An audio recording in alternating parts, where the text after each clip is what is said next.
fragility to resilience, enhancing sustainable development. A major factor that inhibits sustainable development is conflict. In other words, you could say that peace is a prerequisite for sustainable development. Peace is a global requirement, but when focusing on South Asia, which homes over 1/5 of the global population, we can see there are a couple of major factors that inhibit sustainable development. One of these is the tense relationship between neighbors India and Pakistan, and the other is the geopolitical rivalry between the US and China, which has a large impact on the whole of the South Asia region. Today we have with us Tahir Aziz, who works for an international peacebuilding organization, Conciliation Resources. Tahir Aziz has over 20 years of experience within peacebuilding, so will be here with us today to talk some more about this topic. Tahir Saab, we can see that peace is a constant struggle globally. What does Conciliation Resources do to work towards global peace? Well, thank you, Ilsa.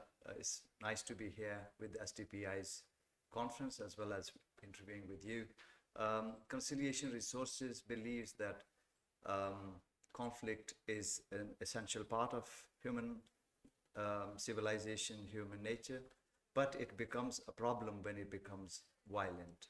So, as you said, world is continues to be fragile. So Conciliation Resources works with at global level in different parts of the world, with communities, with governments, with people affected by conflict, to prevent violence by involving them through dialogue opportunities, and also by creating opportunities and spaces for creative engagement, because it's a constant process, and as you say, it's very much linked with the sustainable development and getting out of fragility, as the theme of this conference aspires to do.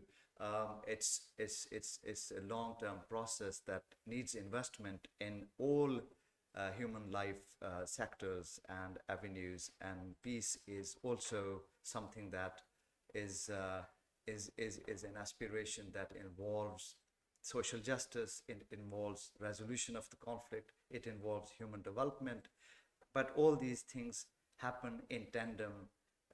So Conciliation Resources has a geographical spread in different parts of the world where fragility, particularly between states and between violent political kind of groups, things have gone bad, and we work through dialogue, we work through creative new resolutions, we work with youth groups, we work with the lens of inclusivity and inclusion, because we think that without involving everybody, all the stakeholders, that is it's going to be difficult to get world peace. So we are contributing in a way in global fight against violence, but also in terms of global aspiration to get the sustainable development goals.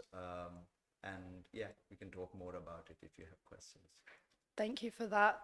Focusing a bit more specifically on South Asia, as I can see that you are the head of the South Asia department at Conciliation Resources, what work do you do to try and make a better relationship between India and Pakistan? Well, it's been a long-standing engagement for us.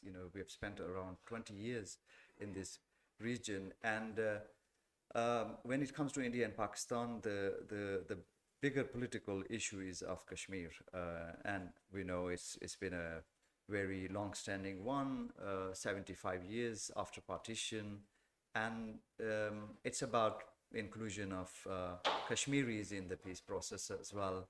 And of course, India and Pakistan continue to contest each other over Kashmir, and it's a conflict of deep-seated identity problems, but also geostrategic reasons, and you can go on and on in terms of what actually underpins the conflict, but it's a sustaining one. It's keeping the region back, and without its resolution, it seems difficult. So we have invested a lot of time in terms of providing opportunities to both countries, to the civil society, to policy makers, to people who actually are trying to resolve this issue within Kashmir on both sides of the line of control, but also between New Delhi and Islamabad.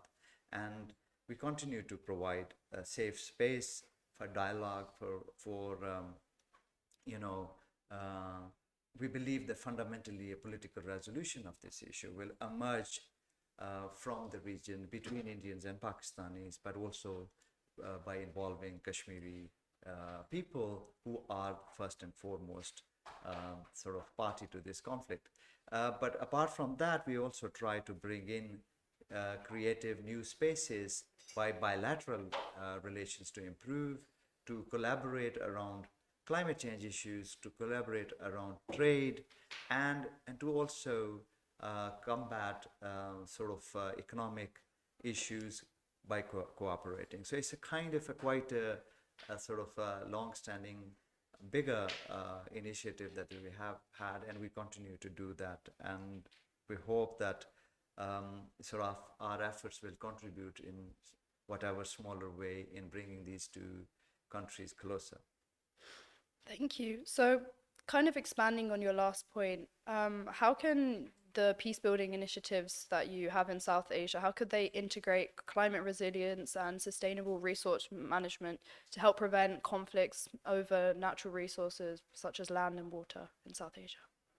Well, this is in today's world, it has always been very important, but now, as we know, the consciousness around climate change and its impact is a globally recognized imperative. So South Asia is particularly vulnerable to climate crisis, and the geography of this region, particularly between India and Pakistan, is such that these issues are impacting both countries, and they don't necessarily respect borders. So water issue you mentioned is at a political level. They have a treaty to distribute the waters, but it is now facing new pressures by environmental changes through climate change. You see floodings in Pakistan, floodings in India. There is also scarcity of water, and the reports are suggesting that the continuous sort of, if they continue to use the water that the way they use, it's going to become more and more scarce. Similarly, you have smog issues between the two sides of Punjab, and also between New Delhi and Lahore. There are disasters that impact both countries. So I think it's a very kind of important thing for both countries to come together, to put their energies together to combat issues around environmental degradation and also the climate change impact.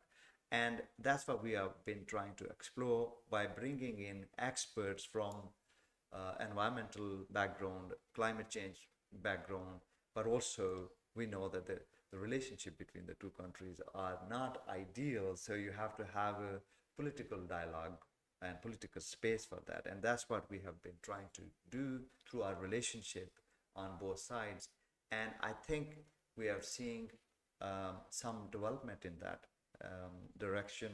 You might have seen in the media that both Pakistan and the leadership from Pakistan as well as from India has recently spoken about collaboration in defeating smog. And I think it's a very good start, but there is so much that needs to be done, and that will also pave the way through confidence building between the two countries for resolution of political issues. And I think that's